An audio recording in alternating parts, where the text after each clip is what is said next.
담장이 건물에 금전적 가치를 올려줍니다. 콘센트가 바닥에서 콘센트가 올라온 거 없습니다. 다 천정에서 콘센트가 내려옵니다.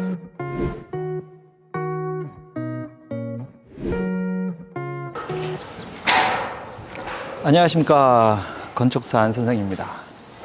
오늘은 서초 커브에 왔습니다. 지붕이 보이시나요? 이 커브가 이렇게 스며시 이렇게 돌아간 느낌이, 제가 유튜브에서 제일 처음에 말씀드렸던 건물에 대한 장식보다 선, 메스, 그것이 제일 중요하다고. 그렇기 때문에 건물이 단정하게 되어지면서 임팩트 있게끔 혹은 부드러운 어떤 느낌이 있게끔 그 건물의 용도에 맞춰서 그렇게 메스를 갖다가 건물의 형태를 잘 잡는 게 가장 중요합니다.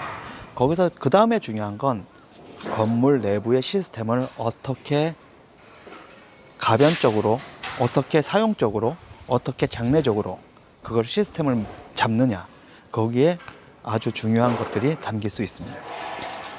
여기는 단독주택입니다.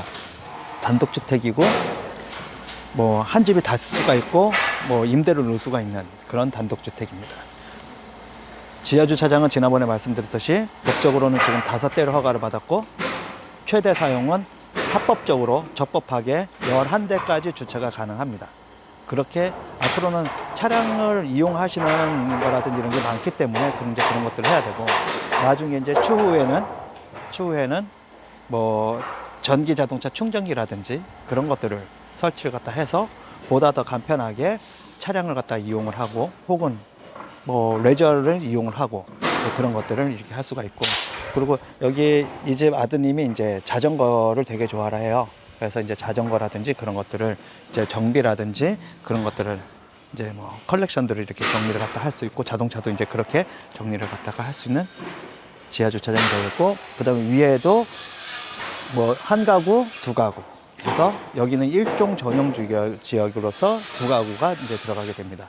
물론 이제 지하에다 넣어가지고 하게 되어지면 뭐 이렇게 저렇게도 할 수 있는데, 쓰여지는 용도나 쓰여지는 규모가 그 정도가 제일 적당하기 때문에 이 정도 선에서 이제 하게 된 거고, 한 층에 60평씩 이제 사용이 되어진 거고, 근데 쓰이는 면적은 60평이다 하더라도 건축물 대장상에 들어가는 면적은 줄어야 세금이 적거든요. 그래서 발코니 확장을 최대한 이용해가지고 그 면적을 갖다가 많이 이제 줄이게 되어지는 거죠. 그거는 이제 서류상의 숫자에서 쓰여지는 줄어드는 거고, 그 숫자가 세금으로 나가는 거. 그래서 그것을 많이 이제 줄여놓고 실제적으로 쓰여지는 건 50평 후반, 60평까지 이제 쓰여지게 되어집니다. 자, 그러면 한번 올라가 보시죠. 자, 여기 지하층 높이 한번 보실까요? 여기서부터 시작해가지고 여기까지 1200입니다. 1200, 2400. 그 위가, 저 위에 밑에 있는 데까지가 요거의 반 정도가 되니까 600. 그러면 여기서부터 저 위에까지 3m. 위에서 내려오는 거 한 10cm 정도 천정, 바닥에서 15cm 정도 해서 계란판 깔고 묵은 쳐주고 마감재 하게 되어지면 15cm면 끝. 그러면 여기서부터 저까지의 기본 높이는 요즘 짓는 아파트의 지하 주차장 보편적인 사이즈 높이 이상 나오게 됩니다. 여기는 지하 주차장이지만 스프링클러 대상은 아닙니다. 그렇기 때문에 천정을 바짝 놓을 수가 있고, 조명은 저희가 주로 하게 되는 라인 조명이라든지 이런 걸로 설치를 하면 되고, 그리고 주차등이 이렇게 곳곳에 주차를 할 수 있는 타입이 됩니다. 자, 올라가 보시죠.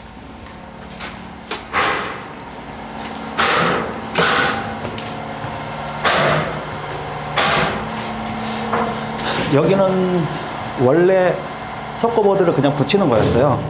근데 이제 석고보드를 그냥 이게 코드를 이렇게 딱 해서 이렇게 딱 붙이는 방식은 가장 이제 저렴한 방식이고, 여기가 이제 600 간격으로 갔다가 300 간격, 600 간격으로 나무를 다 댄 건 이제 고급 방식인데, 얘는 그와 그것의 딱 중간 정도. 그래서 금액을 아주 컴팩트하게 잡으면서 목상을 다 대면서 석고보드를 치는, 그래서 뭐 여기 안에다가 단열을 집어넣을 수도 있고, 그다음에 요 자체가 떨어져서 방수기 기능이라든지 온도의 완충을 기능을 갖다 더 충분하게 할 수 있는, 그것을 고민해가지고 요것을 현장 소장님이 이렇게 조성을 갖다 하게 된 겁니다. 그래서 모든 건물 외부나 내부의 모든 게 다 저희는 목상에 다 돌아갑니다. 그게 이 건물 같은 경우는 뭐 고급 주택의 기본 개념을 가면서 일반 주택의 공사비하고 그 딱 중간 정도로 짓는 거기 때문에 쓰여지는 공법도 고급의 개념을 가져가면서 중저가 이하로 갖다가 이걸 잡게 되어지는 거죠. 네. 자, 그럼 올라가 보시죠. 자, 이제 여기는 1층입니다. 여기가 이제 1층 나가는 출입구가 되고, 여기가 채광하는 창이 됩니다. 그래서 여기서 이제 문을 여는 환기가 되어지고, 그런데 여기서 보시면 이렇게 열리든 어느 방향으로 열리든 외장 마감에서 딱 10cm까지만 엽니다. 여기도 바닥이 이렇게 있으면 여기서 10cm까지만 엽니다. 왜냐하면 기본 환기는 내가 마음 편히 하지만 환기는 편하게 할 수 있지만 10cm까지만 여는 건 사람이 도둑이 머리를 못 들어오는 사이즈가 한 10cm 정도 되기 때문에 그 정도만 해놔도 환기 방법이든 모든 걸 다 할 수 있는 기본적인 건축적 환경이 됩니다. 이것을 안 하고 전체를 열게 되면 내가 자면서 방 안에 있다가 저 창문을 닫았나? 열었나? 닫았나? 열었나? 이 고민을 하게 되어지면 안 되는 거죠. 자, 내부 구성은 이제 화장실, 방, 안방, 그 가운데 안방 화장실 이렇게입니다. 자, 여기는 기본적으로 콘크리트 자체로 내진에 대한 걸 확보를 하고 실내는 목구조의 개념을 적용을 합니다. 그래서 화장실은 여기가 모든 게 다 ben식 화장실입니다. 그리고 화장실마다 다 창문이 놓여지게 되고 창문도 똑같이 화장실 창문도 딱 10cm까지만 열고 그리고 그 안에 모기장이라든지 그런 게 설치가 되어집니다. 그러면 내가 편하게 쓸 수 있으면서 내가 항시적으로 뭐 고민할 게 하나도 없거든요. 자, 이제 공간 이동입니다. 자, 작은 방입니다.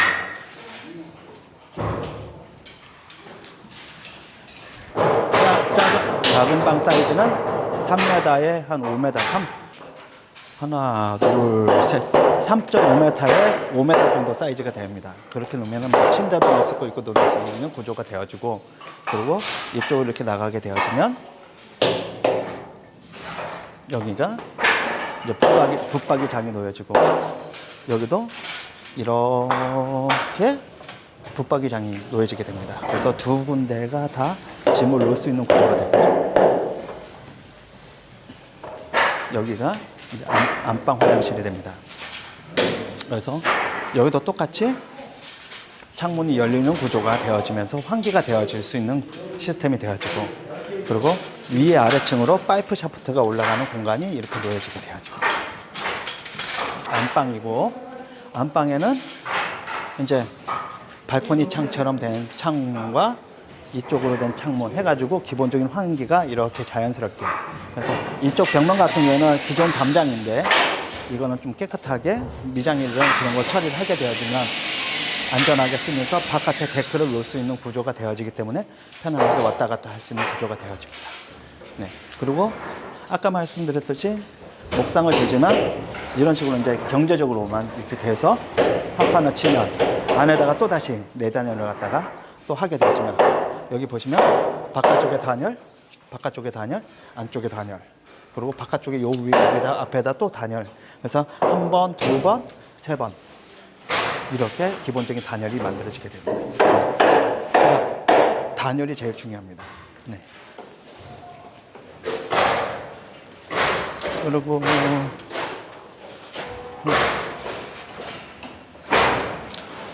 자, 여기가 이제 주방이고 여기가 다용도실입니다. 그래서 뭐 여기 세탁기, 그다음에 뭐 건조기, 그다음에 냉장고 하나, 그리고 이쪽에 벽면에 보일러 해가지고 둘 수 있고, 그리고 여기다 우리가 쓰는 냉장고 2개를 놓을 수가 있고, 그리고 여기 이렇게 뒤에 보면 안방에 이렇게 요 공간 이렇게 나오는 거는 여기는 나중에 화장대, 매립형 화장대, 붙박이 형태 화장대가 만들어지는 거죠. 그래서 분화물을 탁 정리하게 되어지면 화장대가 이렇게 정리가 될 수 있는 구조가 되어집니다. 네. 그리고 여기가 거실입니다. 여기서부터 첫 가지 거실을 다 쓸 수가 있고, 자, 요 테이블 있는 곳이 식탁이 놓여지는 곳이고, 지금 있는 곳이 이제 거실이 되어집니다. 그리고 여기 보시면 여기가 이렇게 요거하고 이렇게 쏙 들어가 있는데, 여기가 오디오라든지 그걸 놓게 되어지는 공간이고, 요 공간 정도 돼요. 요 정도가. 그래서 저 벽 라인에서 그대로 오는 여기가 오디오라든지 이제 자기 가족이 좋아하는 걸 놓게 되어지고, 맨 끝에가 방 3번째 거.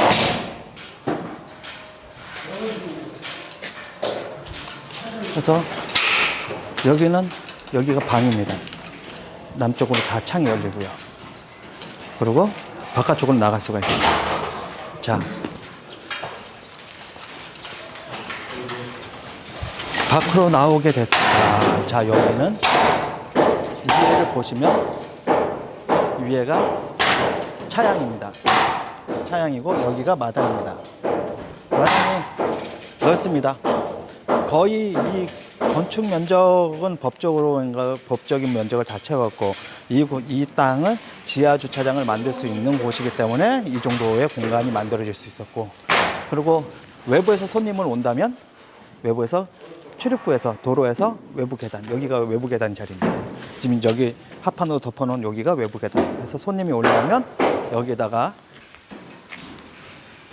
이제 큰 식탁을 놓을 수가 있고 테이블을 놓을 수가 있어서 외부에서 뭔가를 할 수 있게끔 되었습니다. 그리고 이쪽 보시면 지금 담장이 이 정도 낮잖아요. 이 담장은 저 뒤에 있는 높이만큼 담장을 높일 겁니다. 저 뒤에 있는 담장만큼 높이를 높이고 면을 싹 정리를 할 겁니다. 앞에 면도 정리하고 뒷면도 협의해가지고 이제 정리를 하면 이제 깨끗한 담장이 되어지죠. 그리고 얘는 외부에서 물을 쓸 수 있게끔 수도를 빼놓은 겁니다. 외부에서 쓸 수 있게끔 수도 전기들이 다 빠져나와 있습니다. 그러면 여기다가 야외 뭐 임시 주방을 만들 수 있고, 여기다 테이블을 놓을 수가 있고, 그럼 여기서 한번 서서 보셔요. 자, 주방을 등지고 여기에 테이블을 놨을 때 처마 곡선과 이 공간이, 그리고 주방에서 바로 나올 수 있는 이 시스템이, 그냥 건물 설계는 사실 별게 없어요. 매스를 잘 잡고 내부의 건물에 대한 시스템을 잘 잡고, 그러면서 잘 사용할 수 있고 잘 즐길 수 있게끔 만들면 제일 좋습니다. 그러면 이제 2층 한번 올라가 보실까요? 1층 보시면 전망이든 모든 게 다 좋습니다. 예. 그리고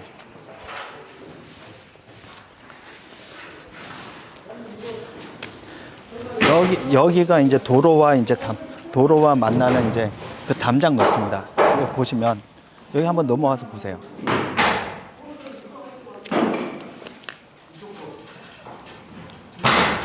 바깥에 도로 쪽에서 보게 되면 이 담장은 상당히 높습니다. 안에서 보게 되면 상당히 낮습니다.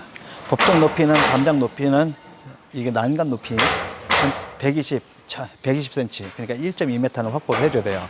여기도 어차피 한 10cm에서 15cm 정도 마감이 올라오면 얘도 그 정도 더 올라가게 되어집니다. 그러니까 얘는 높으면 높을수록 좋은 겁니다. 왜냐하면 성북동 기준으로나 평창동 기준으로나 다른 걸 기준으로 놓고 보면은 담장이 건물에 금전적 가치를 올려줍니다. 사실상. 예. 담장이 높아야 그런 기능이 되고, 그리고 이게 높아야 도로에서 1층에 대한 프라이버시가 확보가 되어질 수가 있습니다. 그게 제일 중요합니다. 그래서 제일 처음에는 뭐 많이 설명을 해드리면서도 이제 마당에 대한 것도 설명해드리고 했는데, 실질적으로 이제 다 지어지고 보니 가족분들이 너무 좋아라 하시고, 그리고 이제 눈으로 이제 보여지게 되니까 자기 공간들이 이제 사이즈가 보여지니까 또 너무 좋아라 하시고, 그래서 이 건물은 앞으로 100년을 갈 수 있는 그런 집이 됩니다. 네. 물론 이제 그 사이 동안은 뭐 30년마다 수리하고는 해야겠죠. 네. 그렇지만 구조적인 부분에 있어 가지고는 내진이라든지 구조 안정성에 대한 성능은 지금 웬만한 건물보다 거의 한 1.5배 이상 강하게 됩니다. 혹은 1.5배 이상 구조적인 성능이 더 높습니다. 네. 잘 져서 잘 쓰고 잘 활용하는 게 무엇보다 제일 중요합니다. 네. 자, 그러면 2층에 올라오죠.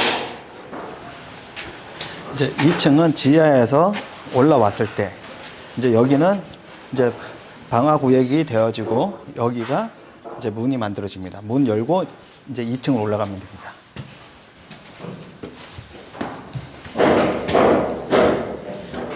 2층에 올라오게 되면 지난번 영상에서 보여드렸듯이 저 자연들이 보여지게 되어집니다.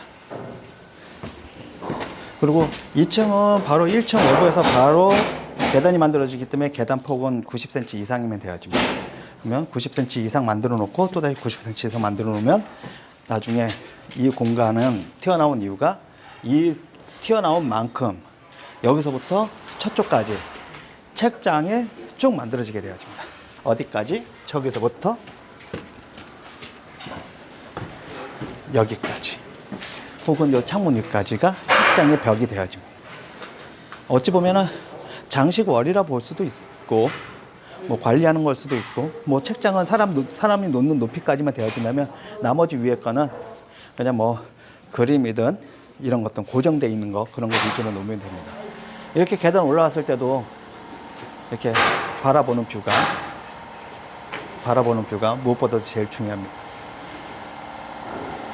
환기도 잘 되고 너무너무 좋죠. 네. 그리고 2층도 다 똑같습니다. 화장실, 작은 방, 저 맨 끝에 안방 화장실, 드레스룸,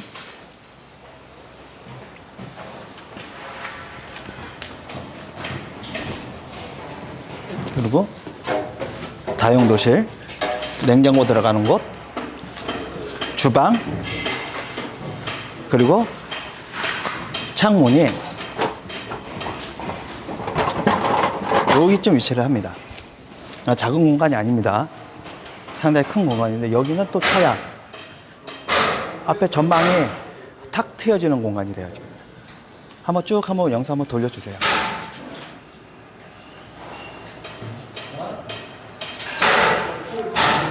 보시다시피 이런 데를 여기도 단열이 이제 이루어지게 되어지고 다 정리가 되어 있습니다.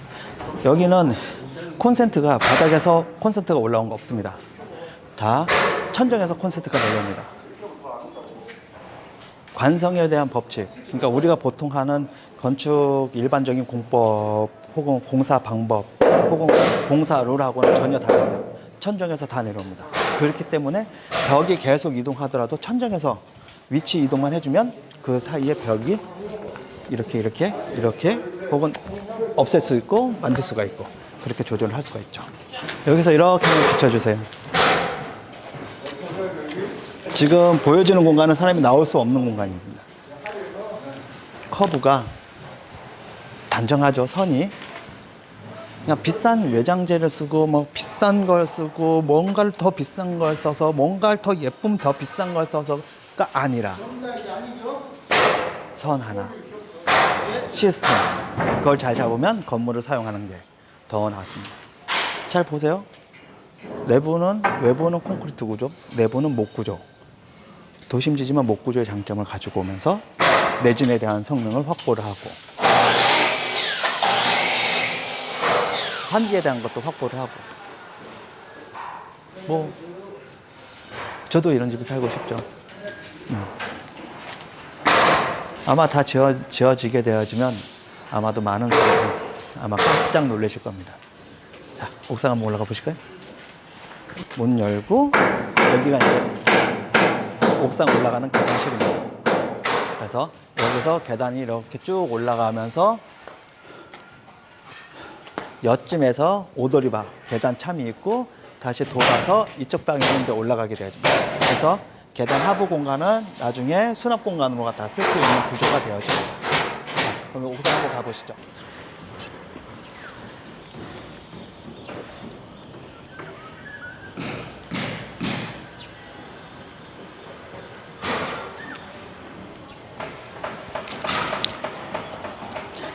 저기가 이제 삼성 단지입니다. 인치님 중에 한 분이 저기서 근무하고 계십니다. 제가 알기로 한 3분? 보니까 한 3분 정도 저기서 근무하고 계시는 것 같더라고요. 누군지는 비밀입니다. 누구신지는 다 비밀입니다. 여기 옥상은 기본적으로 드레인이 보시면 하나, 둘, 셋, 넷,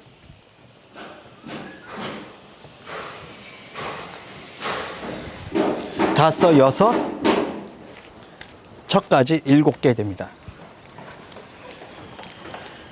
7개 많죠? 근데 많은 거가 나쁜 거 아닙니다. 많으면 많을수록 좋습니다. 많으면 많을수록 누수가 될 확률은 있죠. 많으면 많을수록 막히지 않는 확률이 더 높습니다. 주변에 산입니다. 낙엽이 날라옵니다. 가을철 낙엽이 날라오죠. 막히면 막힐 수가 있기 때문에 많이 만들어주는 게 무엇보다 중요합니다. 방수에 대한 거는 어차피 건설사가 책임지는 거기 때문에, 하자에 대한 거는 초보부는 더 시공할 때 더 보강 시공을 갖다 하고 더 채워서 정리를 잘하면 됩니다. 그런데 구멍이 하나밖에 없다. 보통 이 정도 같은 경우에는 이제 집장사 하시는 분들 같은 경우는 뭐 하나 또는 2개밖에 안 만들어요. 그런데 평상시에 비 오는 양은 그걸로 처리가 되어지는데, 어느 날 갑자기 집중성, 국지성 호우나 엄청나게 비가 한꺼번에 짧은 시간에 확 내린다고 했을 때 2개가 좀 감당이 안 되죠. 그러다 보니까 어떤 일이 벌어지니, 물이 꽉 차서 저 계단 입구 들어오는 저 턱을 넘게 되어지면 집 안으로 쏟아지게 되어야 됩니다. 계단 안으로 쏟아지게 되어야 됩니다. 좋은 게 아니거든요. 무조건 많이 만들어놔서 물이 잘 빠지도록, 제일 중요한 거는 물이 잘 빠지도록 하고 물이 잘 안 새도록 해버리면은 뭐 방수나 이런 것들은 고민할 게 하나도 없거든요. 그리고 이제 이렇게 삼각형의 지붕에 내려오게 되어지면 이만큼에서 이 그림대만큼 요 공간이 그냥 뭐 뭔가를 넣어놓을 수 있는 공간으로 만들 수 있죠. 그리고 저기는 이제 에어컨인데, 에어컨 배관은 이제 저쪽으로 이동을 할 겁니다. 배관이 이제 수평 이동하겠죠. 그러면 계단 앞쪽에 그 공간에 에어컨 놓고 패드 놓고 이 공간은 이제 옥상에 뭐 빨래도 걸 수 있고, 혹은 뭐 다른 것들을 할 수 있고, 테이블을 갖다 놓을 수도 있고, 그 다음에 시스템에 대한 걸 어느 정도 해놓게 되면 어닝도 갖다 놓을 수 있고, 여기서 고기도 구워 먹을 수 있고, 혼자서 음악을 들을 수 있고, 텐트를 치고 놀 수도 있고, 텐트를 치고 잘 수도 있고, 부침개를 부쳐 먹을 수도 있고, 뭐 이런 것 저런 것들을 다 할 수 있는 그런 공간이 되어집니다. 뭔가를 하나 만든다고 한다면 정확히 어떻게 쓸 건지에 대해서, 혹은 가능성에 대해서 만들어 놓고 접근하는 게 제일 좋습니다. 그냥 생각 없이 그냥 빨리 인허가 받아가지고 지어야 된다? 그러면 나중에 후회를 합니다. 여기 같은 경우도, 여기 이 서초 커브 같은 경우도 설계 협의 기간이 기본적으로 대화 기간이 2달 이상 충분하게 갖고, 어떻게 지어질 건지에 대해서 충분하게 설명을 다 드리고 나서 인허가 받기 전에, 여기는 일종 전용주거 지역이어가지고 건축 심의를 받고, 건축 심의에서 심의 조건에 대한 거 내용을 다 반영을 하고, 그러고 나서 건축 인허가를 들여놔서 허가를 받고, 그러고서 공사를 갖다 시작한 겁니다. 겨울철에 공사를 상당히 많이 고민했었는데, 올해 아니죠. 2019년 11월부터 해가지고 2020년 3월까지 겨울 날씨가 너무 좋아가지고 공사하는 데는 너무 좋았던 것 같아요. 앞으로 이런 날씨가 계속 될지 안 될지는 모르겠지만, 아마도 건설회사 입장에서는 야, 작년에도 이랬는데 올해도 이러지 않겠어라는 이제 그런 고민을 해가지고 견적을 넣을 수 있겠지만, 좀 더 날씨에 대한 건 보수적으로 보는 게 낫고, 기존 거의 20, 30년 동안의 겨울철 기온에 대한 것을 데이터로 놓고 겨울 공사를 준비하시는 게 여러모로 낫고, 지금 여기는 이제 뭐 추석 전에 준공을 목표로 해서 추석 전에 준공해서 입주를 갖다 하는 걸 목표로 지금 가고 있습니다. 공사 기간도 어찌 보면은 한 7월 달에 끝낼 수 있어요. 그런데 뭐 한 2달 정도 더 여유를 뒀습니다. 왜냐면 공사 급하게 끝내는 거 아니거든요. 급하게 끝내고 자기네들 다 졌다 하고서 다 도망가 버리면 뭐합니까? 그 사람들이 하나하나 할 때 하나하나 꼼꼼하게 보면서 제대로 공사를 하고 있게끔 환경을 만들어주고, 그 사람들 작업하는 사람들 쪼지 않고, 작업하는 사람들이 편안하게 공사를 하고, 올바르게 공사를 하고, 철두철미하게 공사를 하는 거, 그런 시간을 주는 게 부실공사를 없애는 방법입니다. 그렇죠? 시간이 없어서 공사가 잘못되는 경우 있습니다. 억지로 어떻게든 그 시간을 맞춰야 되니까. 네, 저희 여기는 그렇게 하기로 했기 때문에 좀 더 이제 기본적인 일정에 조금씩 뒤로 밀어가면서 차근차근 공사를 갖다가 잘 진행을 하고 있습니다. 뭐 얼마 전까지만 하더라도 이제 청주 거를 갖다가 이제 17차, 지금까지 영상 한 100개가 올라갔는데, 여기는 이제 또 저희 분당 사무실에서부터 좀 가깝기 때문에 이렇게 자주 오게 되어질 거고, 그다음에 저희 사무실에서 더 가까운 이제 서현 뭐 전자회사 사옥이 이제 6월 달부터 이제 땅 파고 공사가 시작이 되어집니다. 이제 그것도 계속, 그러니까 보통 이제 현장을 한 달에 한 번 가는데 이제 이 두 현장 같은 경우는 너무 근거리에 있고 다른 현장 왔다 갔다 하는 길목에 있다 보니까 아마 이 영상이 청주 거보다는 또 더 많아지지 않을까 생각이 듭니다. 앞으로 많은 시청 바라옵고, 궁금한 점 있으시거나 아니면 고민되어지는 점 있으시면 언제든 전화 주시기 바랍니다. 감사합니다.